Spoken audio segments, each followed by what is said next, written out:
जय हिंद मित्रांनो अनेक विद्यार्थ्यांचा मला एक मेसेज आलेला होता आणि शिवाय कमेंट बॉक्स मध्ये पण भरपूर कमेंट आलेला आहे। ते म्हणजे सर मुंबई पोलीस याचा अंदाजित कट ऑफ किती लागेल।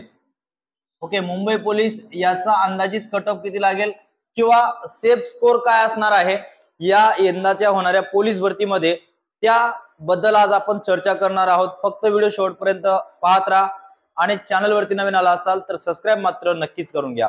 बघा, हे सगळं तुम्हाला मी जे काही सांगत आहे ते आतापर्यंत लागलेल्या मेरिट याच्या अनुषंगाने सांगत आहे। हे फायनल असणारच असं नाही।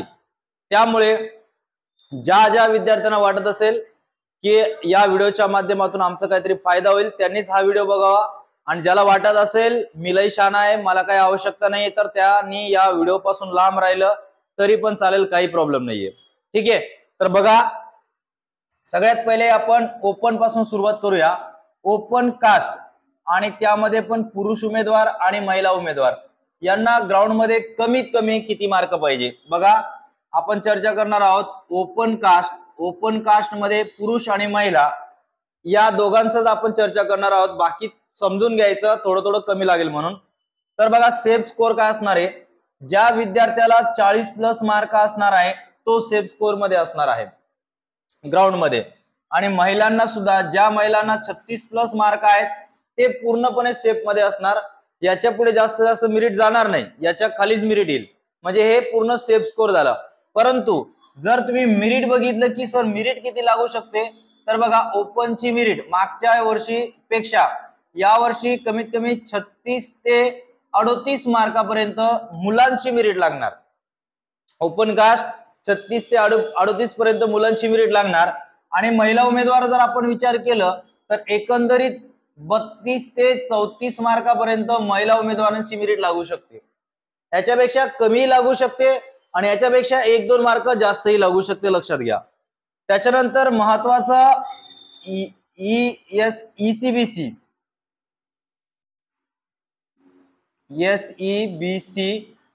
त्याच्यानंतर EWS आणि त्याच्यानंतर OBC।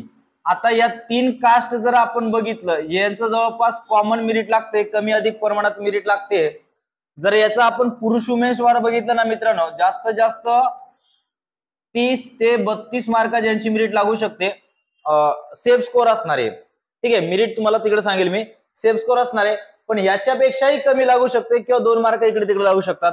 EWS सुद्धा 30 ते 32 पर्यंत जाऊ शकते, आणि सेफ स्कोर OBC सुद्धा 30 ते 32 वाले सुद्धा लेखीला क्वालिफाईड होऊ शकतात। आणि यांचं जर एकंदरीत ग्राउंडची जर मेरिट बघितली आपण की ग्राउंडची मेरिट किती लागू शकते, तर बघा, एकंदरीत या तिघांची ग्राउंडची मेरिट जी आहे ती लय 28 ते 30 च्या दरम्यान लागू शकते। ओके, 28 ते 30 च्या दरम्यान लागू शकते। परंतु सेफ स्कोर जर आपण बघितला तर एवढं जरी तुम्ही मार्क घेत असाल किंवा तुम्हाला पडत असेल तरी तुम्ही लेखीसाठी क्वालिफाईड होऊ शकतात। आणि महिलांचा जर आपण विचार केलं तर या ठिकाणी बघा, सेफ स्कोर मध्ये महिला सुद्धा 30 पर्यंत जरी महिलाने इथं मार्क घेतले तरी सुद्धा ते लेखीसाठी क्वालिफाईड होऊ शकतात। ठीक आहे, क्वालिफाईड होऊ शकतात। किंवा जर महिलांचा मेरिटचा आपण विचार केला लय या ठिकाणी 28 ते 30 च्या दरम्यान, म्हणजे एवढं कधी कधी बघा, तुम्हाला खरं सांगतो, इथं 25 मार्काची सुद्धा मेरिट लागू शकते महिला उमेदवारांची, पण एक अंदाजे आपण जास्त पकडलं म्हणून तुम्हाला सांगतोय। ज्यांना 25 मार्क जरी भेटेल ना ते सुद्धा महिला क्वालिफाईड होऊ शकतात, बरं का, लक्षात घ्या मी काय सांगतोय ते लक्षात घ्या। त्याच्यानंतर आपण SC आणि ST कास्ट या 2 कास्टमध्ये येऊया। SC आणि ST कास्ट वाले सेफ झोन मध्ये, म्हणजे कमीत कमी जरी त्याने 30 मार्क जरी घेतले किंवा 32 वाले पूर्णपणे सेफ झोन मध्ये असणार, म्हणजे 32 मार्क घेणारे हे जे आहे कास्ट वाले पूर्णपणे सेफ झोन मध्ये असणार। पण यांचा जर आपण मेरिटचा जर विचार केला, एकंदरीत मेरिट कितीपर्यंत लागू शकते SC कास्ट पुरुष उमेदवारांचा जर आपण विचार केला एकंदरीत मेरिटचं, तर लय 25 मार्काची सुद्धा मेरिट लागू शकते किंवा 27 किंवा जास्तीत जास्त 28 मार्काची मेरिट लागू शकते तिघांचा। आणि जर महिलांचा विचार केला आपण तर इव्हन 25 मार्काला सुद्धा या ठिकाणी महिला लेखीसाठी क्वालिफाईड होऊ शकतात, किंवा ज्या महिलांना 30 पेक्षा जास्त मार्क आहेत ते पूर्णपणे सेफ मध्ये असणार। म्हणजे एवढे जरी मार्क घेतले SC ST कास्ट वाल्यांनी तरी पण ते पूर्णपणे सेफ मध्ये असणार। ठीक आहे, आता आपण जर पुढचा विचार केलं राहिलं तुमचं काय NTA. आता काही काही शाण्या पोरं मला बोलत होते, सर तुम्ही NTA चं मेरिट सांगितलं पण याच्यामध्ये VJA-च नाही सांगितलं. भाऊ NTA याचा अर्थ होतो VJA, लक्षात घे. ठीक आहे. आता VJA जर झालं आणि त्याच्यानंतर NTB, NTC आणि NTD यांची ज्या मेरिट असतात या मागे पुढे असतात. म्हणजे 2 मार्क कमी 2 मार्क जास्त अशा पद्धतीने मेरिट असतात. आणि यांचं जर तुम्ही सेफ झोन विचारलं की सर सेफ स्कोर काय असणार आहे, तर बघा या ठिकाणी 35+ मार्क घेणारे जे काही विद्यार्थी असणार ते पूर्णपणे सेफ झोन मध्ये असणार आहे, या तिन्ही चारही कास्टवाले. ठीक आहे. आणि जर आपण मेरिटचा विचार केलं, एकंदरीत जर मेरिट विचार केलं की बाबा मेरिट किती लागू शकते, तर बघा यांची लय तर लय मेरिट लागू शकते 32 ते 34 मार्काला मेरिट लागू शकते, किंवा इथं 1 मार्क 2 मार्क एक्स्ट्रा पकडा 36 चा सुद्धा जाऊ शकतो पुरुष उमेदवारांचा. ओके. आणि महिला उमेदवाराचा जर आपण विचार केला एकंदरीत तर 30 ते 32 मार्कापर्यंत महिला उमेदवारांची मेरिट लागू शकते, लय तर लय 34 मार्कापर्यंत या ठिकाणी मेरिट लागू शकते.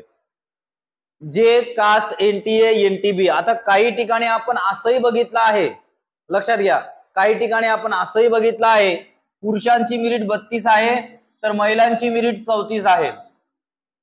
काही काही ठिकाणी महिलांची मेरिट जास्त सुद्धा लागलेली आहे.